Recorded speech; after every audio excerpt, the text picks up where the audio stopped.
Hello guys, एक बार फिर आपके पास एक ट्रायल वीडियो लेकर आए हैं एसपी चौहान। देखिए, जो आपके पास क्वेश्चन होते हैं, जैसे आपके पास ट्रायल वीडियो डाले जा रही है, ये वे क्वेश्चन हैं जो एग्ज़ाम की दृष्टि से इम्पोर्टेंट है। बुकों में स्टैंडर्ड लेवल के क्वेश्चन होते हैं, पर टीचर ऐसे क्वेश्चन को क्या कहते हैं, थ्योरेटिकल क्वेश्चन है, इनको मान के छोड़ देते हैं। और जब तक आप ये क्वेश्चन नहीं कर सकते तब तक एग्ज़ाम को आप ये नहीं कह सकते कि हम पास है या फेल है, कुछ भी हो सकता है। तो इस प्रकार के क्वेश्चन को समझने के लिए थोड़ा सा स्टैंडर्ड बनाना पड़ता है आप लोगों को, और वो क्लास के लिए, एग्ज़ाम के लिए, स्टूडेंट के लिए, टीचर के लिए एक स्टैंडर्ड होता है। इसे आप बोलते हैं एडवांस। तो थोड़ा समझते हैं क्वेश्चन नंबर 1 से 100 तक की संख्याओं के अंकों का योग ज्ञात कीजिए। देखिए, संख्याओं का योग नहीं कहा, आपसे कहा संख्याओं के अंकों का योग। सबसे पहले आपने क्या किया, 1 से लेके 100 तक की बात हुई। सबसे पहले आपने यूनिट नंबर की बातें की, यानी इकाई के अंक की बातें की। किसकी बात की आपने? यूनिट नंबर की बात की, यानी आपने किसकी बात की? इकाई की। सबको याद है इकाई का सबसे छोटा अंक 1 होता है। 1 के बाद 2 होता है, 2 के बाद 3, 3 के बाद 4, और 4 के बाद क्या आएगा? 5, 6, 7, 8 और 9। जब इन सभी को प्लस करेंगे तो आपके पास कितना आएगा? 1 और 2 3 और 3 6 14 और 5 15 6 21 60 60 36 और 9 45, यानी इकाई के अंकों का योग आपके पास 45 हुआ। और आपको एक बात याद है, 1 से लेके 100 तक इकाई पे एक अंक 10 बार आएगा। कैसे? जैसे 1 आ गया, 11 में 1, 21 में 1, 31 में 1, 31 के बाद 41 में 1, 51 में 1, 61 में, 71 में, 81 में, 91 में, यानी इकाई पे एक अंक 1 से 100 बार कितनी बार आता है? 10 बार आता है। इसलिए इकाई के अंकों का जो आपके पास योग हुआ वो कितना हुआ? 450। जब इकाई के अंकों का योग 450 है, अगर दहाई की बातें करें, ठीक है, तो दहाई पे भी तो एक अंक 10 बार आएगा। इसका मीनिंग हुआ दहाई के अंकों का योग भी आपके पास 450। इकाई के अंकों का योग 450 और दहाई के अंकों का योग 450। जब आप 100 की बात करते हैं, सैकड़ा की बात करते हैं, अगर इस सैकड़ा के अंकों का योग करते हैं तो सैकड़ा के अंकों का योग है, यानी सैकड़ा के अंकों का योग आपके पास कितना है? 1 आया। इकाई के अंकों का योग 450, दहाई के अंकों का योग 450 और सैकड़ा के अंक का योग 1। इसलिए 1 से 100 तक की संख्याओं के अंकों का योग कितना होता है? 901 होता है। क्लियर हो सबको? अगला क्वेश्चन जी, क्वेश्चन नंबर बातें करें आप लोग 2 की आगे। देखिए, क्वेश्चन नंबर 2 में उसने क्या कहा, यदि दो संख्याओं का योग 20 तथा अंतर 8 है, तब दोनों संख्याओं के वर्गों का अंतर क्या होगा? यदि दो संख्याओं का योग 20 है और उन दोनों संख्याओं का अंतर 8 है, तब दोनों संख्याओं के वर्गों का अंतर क्या होगा? आपको याद है, दो संख्याओं का योग 20 है और दो संख्याओं का अंतर 8 है। अगर दो संख्याओं के योग और दो संख्याओं के अंतर की आप गुना करते हैं, तब उन दोनों संख्याओं के वर्गों का अंतर प्राप्त होता है। तो दो संख्या का योग कितना आपके पास? 20। दो संख्याओं का अंतर कितना आपके पास? 8। इसलिए दोनों संख्याओं के वर्गों का अंतर आपके पास कितना है? 160। कभी भी दो संख्याओं के योग के दो संख्याओं के अंतर की गुना करते हैं, तब उन दोनों संख्याओं के वर्गों का अंतर प्राप्त होता है। कितना पूछे? Question number 3। थोड़ा सा ध्यान देना है क्वेश्चन पे, स्टैंडर्ड भी है, आपके लेवल का भी है, बेस भी है। यदि n एक पूर्णांक है तो 3 की पावर 10 प्लस 1 और 2 की पावर 10 प्लस 1 के इकाई का अंक क्या होगा?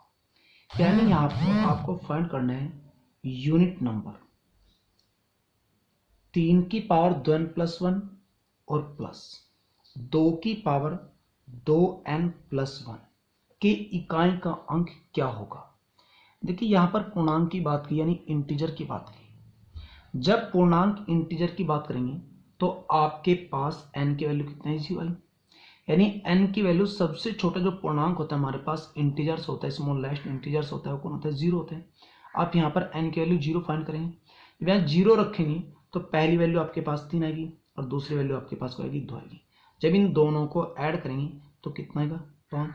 इसलिए 3 की पावर 2n प्लस 1 और 2 की पावर 2n प्लस 1 में इकाई का अंक 5 है जब n कोई एक इंटीजर या पूर्णांक है। इतनी बात समझ सकते हैं। इसके बाद आपके पास क्वेश्चन नंबर 4। देखिए एग्जाम का मेथड है, क्या आप इसको ये कह सकते हैं 1/1 माइनस 1/3। एक सेकंड के लिए, यानी हम 3 को लिख रहे हैं 1/1 माइनस 1/3। फिर इसी प्रकार आपने क्या किया, 15 को लिखा आप लोगों ने 1/3 माइनस 1/5। फिर आपने 35 को क्या किया, 1/5 माइनस 1/7। फिर आपने 63 को क्या किया, 1/7 माइनस 1/9। फिर आपने 199 क्या किया, 1/9 माइनस 1/11 लिख सकते हैं। पर एक छोटी सी गलती रहेगी, यहां पर ये चेक करो कि इन संख्याओं के बीच अंतर कितने का है, 2 का। यहां भी कितने का है, 2 का। यहां भी कितने का है, 2 का। यहां भी कितने का है, 2 का। तो सबसे छोटी संख्या लो और श्रेणी की सबसे बड़ी संख्या लो।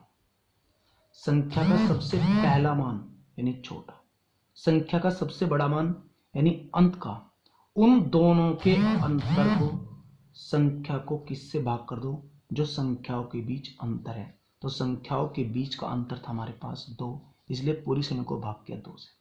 एलसीएम लेंगे 11 माइनस 1 10, और 10 बटे कितना हुआ हमारे पास 11, और उसके बटे कितना हुआ 2, जिसका भाग कोई नहीं 1 होता है।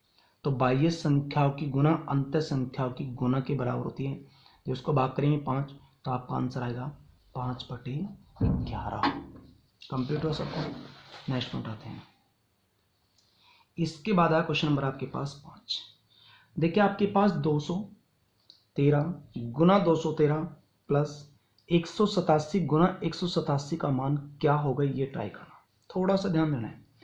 क्या आप 213 को 200 प्लस 13 लिख सकते हैं, यानी आप 213 को 200 प्लस 13 लिख सकते हैं। अब ये श्रृंखला 2 बार थी इसलिए इसकी पावर 2 आ गई, प्लस का साइन तब प्लस लिया। आप इसको लिख सकते हैं 187 को 200 माइनस 13, श्रृंखला 2 बार थी इसलिए इसकी पावर कितनी आ गई, 2 आ गई। यानी 200 प्लस 13 उसकी पावर 2 और प्लस 200 माइनस 13 उसकी पावर 2। उसने कहा इसका मान क्या होगा। देखिए अगर इस प्रकार की कोई संख्या है a प्लस बी का whole square plus a minus B का होल स्क्वायर, तो उसका सीधा सिंपल फंड होता है, सबसे पहले पावर यहां पर रखो आएगी 2। पहली श्रृंखला कौन है 200, उसका वर्ग करो और यहां लेकर आ जाओ। लास्ट की संख्या कौन है 13, उसका वर्ग करेंगे और यहां पर आएंगे। सबसे पहले पावर लेनी, पहली श्रृंखला का वर्ग करना, लास्ट की श्रृंखला का वर्ग करना। यहां पर मिड पॉइंट चेक किया प्लस था इसलिए दोनों को प्लस कर दिया।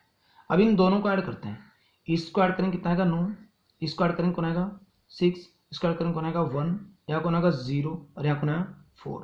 पर बाहर कौन है हमारे पास, तो बाहर मल्टीप्लाई में 2। अब 2 से मल्टीप्लाई करेंगे यानी आपके पास कौन आया 18 1 12 और 1 13, 1 2 और 1 3 0 और 4 दूनी 8, 80 33 8। बातें क्लियर सबको, बातें सुनिए। इस प्रकार क्वेश्चन को एग्जाम में काफी बार देखे जा रहा है आजकल, बैंक में, रेलवे में, एसएससी में। इसके बाद है आपके पास क्वेश्चन नंबर 6। देखिए उसने यहां पर कह दिया 8 एक बार, फिर 8 2 बार, 8 3 बार, 8 4 बार, 8 5 बार है। अब 8 के स्थान पर कोई और श्रृंखला भी हो सकती है और वो अधिक बार भी हो सकते हैं, आपने क्रम लेना। यहां पर 8 एक बार था 1 लिख लिया, फिर 8 2 बार था 2 लिख दिया, फिर 8 3 बार था 3 लिख लिया, फिर 8 4 बार था 4 लिख दिया, फिर 8 5 बार था इसलिए 5 लिख दिया। और कौन था जी 8, तो जिस मान की बात करेंगे उसी से गुना कर देंगे, आंसर आ गया। 8 पंजे 40 4, 8 चौक 32 और 4 कितना होता है 36, हाथ से लगा आपके पास कितने 3, 8 ते 24, 24 और 3 कितना होता है आपके पास 27, 2 8 दूनी 16, 16 2 18, 1 8 1 9, इसलिए इन सभी संख्याओं का योग कितना गया 98,760। कंप्लीट हुआ। नेक्स्ट वन की ओर करते हैं। देखिए अब आपके पास क्वेश्चन क्या है 7 आ गया। उसने कहा पाई किस प्रकार की संख्या है, यानी जो आपके पास पाई है यानी किस प्रकार की संख्या है। अगर आप पाई की बातें करें तो पाई की जो वैल्यू होती है वो क्या होती है 22/7 होती है। जब इसको इससे डिवाइड करते हैं तो मानता है 3.147। इसी प्रकार यानी ये नंबर बार बार रिपीटेशन होते हैं 3.14 3.14 3.14 3.141414141414 यानी पाई का मान 3.147 इसी प्रकार बार बार रिपीट होते हैं। और जो भी वैल्यू मैथमेटिक्स में दशमलव के बाद डेसिमल नंबर के बाद बार बार रिपीट होती है उस संख्या को आप अपरिमेय संख्या बोलते हैं। क्या बोलते हैं उसको अपरिमेय संख्या कहा जाता है।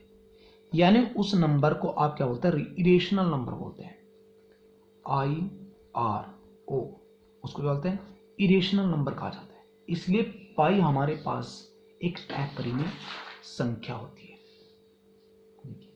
एग्जाम का फिर आपके पास अच्छा क्वेश्चन है, एग्जाम का पावर भी है। ऐसे क्वेश्चन भी आजकल एग्जाम में सबसे ज्यादा देखे जा रहे हैं। वह छोटी से छोटी संख्या ज्ञात कीजिए जिसे 9 से गुना करने पर गुणनफल में 1 के बाद सभी अंक 7 आए। वह छोटी से छोटी संख्या ज्ञात कीजिए जिसे 9 से गुना पड़ने पर गुणनफल में 1 के बाद सभी 7 आए। एक बात अच्छी तरह याद आए, उसने कहा 1 के बाद सभी अंक 7 होने चाहिए। और आपके पास कितने भी अंकों की कोई भी संख्या है, यदि उस संख्या के अंकों का योग 9 से पूरा पूरा भाग हो जाता है तो वो संख्या 9 से पूरी पूरी भाग हो जाती है। और भाग का मीनिंग क्या, गुना सो भी संख्या उसका। तो 1 के बाद सभी 7 आई, पहले 1 लिखा फिर 7, 1 और 7 को प्लस किया 8 हो गया, फिर 7 लिखा 8 और 7 प्लस के 15 हो गया, फिर 15 में 7 जोड़ेंगे 22 हो गया, फिर 22 में 7 जोड़ेंगे 22 में 7 29 और 29 में 7 प्लस करेंगे 36 आ गया। कितना है आपके पास 36। यानी 1 के बाद आपने 5 7 के लिए और उन सभी का योग किया तो आपके पास कितना है 36 और 36 9 से भागे हैं, इसलिए 1 7 7 7 7 7 ये वो संख्या है जिसमें 1 के बाद सभी अंक 7 है और यह 9 से पूरी पूरी भाग हो जाती है। 1,77,777 6 अंकों की वह छोटी से छोटी संख्या जिसमें 1 के बाद सभी अंक 7 होते हैं, 9 से पूरी पूरी भाग हो जाती है। नेक्स्ट उठाते हैं। इसके बाद आया क्वेश्चन नंबर 9।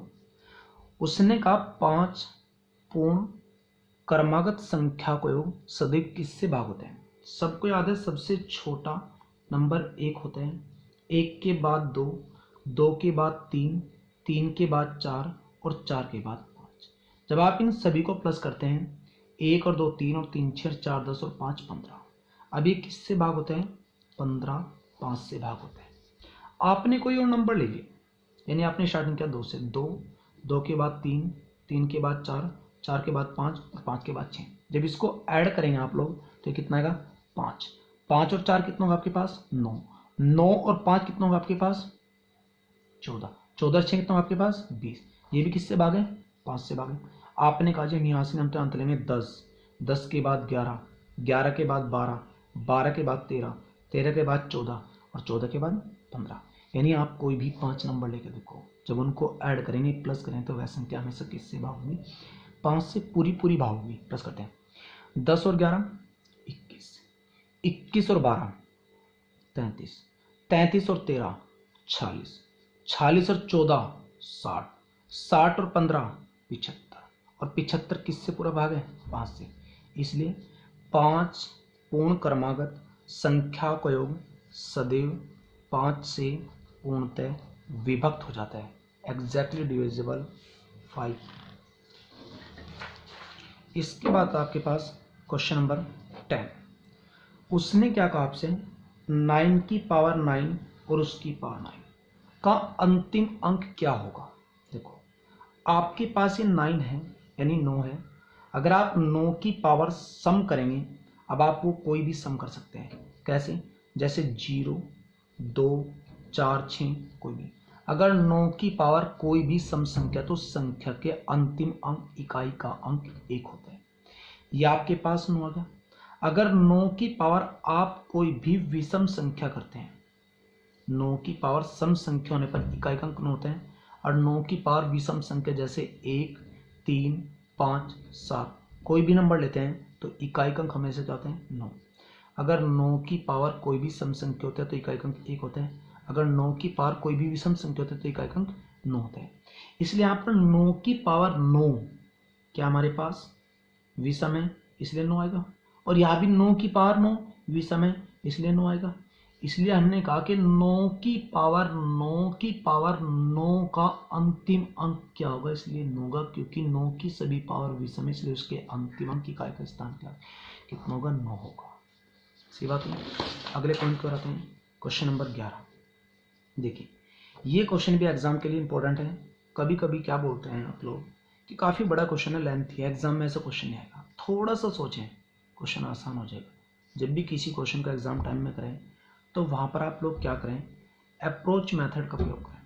हल्की सी सोच रखें अपने अंदर, कैपेसिटी और पावर, अक्षमता रख के सोचने की क्या हो सकता है। नहीं, कॉम्पिटिटिव क्वेश्चन सॉल्व नहीं होता, उनका मेथड नहीं होता, उनका क्या होता है? बेसिक कॉन्सेप्ट होता है, आपके समझने का तरीका होता है, देखने का नजरिया होता है, आप कितनी जल्दी सीख सकते हैं, बस ये निर्णय लेना है। तो ट्राई करते हैं क्वेश्चन नंबर 11। 1 की पावर 1 का मान 1 और 2 की पावर 2 का मान 4 होता है। ये 4 होगा, ये कितना होगा? एक, अंतर क्या कौन है? 3। इसका वर्ग क्या 4, इसका वर्ग क्या 9, अंतर क्या कौन है? 5। इसका वर्ग क्या 9, इसका वर्ग क्या 16, अंतर क्या कौन है? 7। अगर नीचे की संख्याओं के वर्गों का अंतर ऊपर रखा है तो सबसे पहली संख्या को उठा लो और सबसे लास्ट की संख्या को उठा लो। तो सबसे पहली संख्या थी 1 यानी 1 के बटे 1, सबसे लास्ट की संख्या थी 6 का वर्ग 36 यानी 1 के बटे 36। अगर साइन प्लस है तो माइनस करना, अगर बीच का साइन, मिड पॉइंट का साइन प्लस है, ये साइन प्लस है तो माइनस करना, अगर ये साइन माइनस है तो प्लस करना। एलसीएम लिया, आंसर आया 35 बटे 36। That's all. Next question number, उसने क्या कहा क्वेश्चन मार्क आपसे, क्वेश्चन आपसे ये दिया हुआ है 5, 10, 15, 20 ... 1,05,000 में पदों की कुल संख्या कितनी है। तो ऐसी संख्या में पदों की संख्या निकालने के लिए आप क्या बोलते हैं कि या तो ये समांतर से नहीं होगी, या ये गुणोत्तर से नहीं होगी, या ये हरात्मक से नहीं होगी, या ये विविध होगी। यानी एपी, जीपी और एचपी प्रोग्रेसिव की आप बातें करते हैं। तो हमने किसी श्रेणी की बात नहीं करना है ना, अप्रोच रखना, सिंपल मेथड, बेसिक कॉन्सेप्ट। सबसे बड़ी संख्या ट्राई करो कौन है।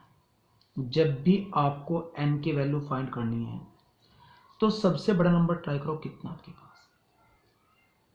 1,05,000 है जी। और सबसे छोटा नंबर कौन है जी आपके पास? 5 है जी। यानी सबसे बड़ी और सबसे छोटी संख्या का अंतर करना आपको, अंतर। अब ये चेक करो संख्याओं के बीच अंतर कितने का, यहां पर ट्राई किया, अंतर 5 हुआ, यहां पर ट्राई करेंगे अंतर 5 हुआ, और यहां भी ट्राई करेंगे अंतर 5 हुआ। यानी 5 और 10 का अंतर 5, 10 और 15 का अंतर 5, 15 और 20 का अंतर 5 है। यानी यहाँ पर सभी संख्याओं का अंतर 5-5 है। इसलिए अंतर से बड़ी और छोटी संख्या के अंतर को भाग कर देंगे। जब आप अंतर करेंगे तो आपका अंतर आएगा 1,00,000, यानी 1 के बाद 5 जीरो, और भाग किससे करेंगे? 5 से। जब इसको 5 से भाग करेंगे तो कितना मान आएगा आपके पास? कितनी जीरो होगी? 4 जीरो। यानी आपके पास कितना आएगा? 20,000। जो भी मान आएगा अंत में उसमें आके कितना ऐड करना है? 1। इसलिए मान कितना? 20,001। 5 से लेकर 1,05,000 तक की कुल संख्या कितने? 20,001। सबसे पहले सबसे बड़ी संख्या लो, फिर सबसे छोटी संख्या लो, उन दोनों का अंतर करो, श्रेणी का जो अंतर होता है उससे भाग करो, और जो हल होगा आएगा उसमें 1 प्लस करो। इस प्रकार आप किसी भी श्रेणी में अंकों की संख्या ज्ञात कर सकते हैं। अगर आप सभी स्टूडेंट को ये वीडियो अच्छा लगा हो तो लाइक करना, शेयर करना, सब्सक्राइब करना और लाल घंटी के बटन को दबाना। अगर आपको अच्छा नहीं लगा है वीडियो तो वीडियो को डिलीट कर देना। जय हिंद, जय भारत, बाय।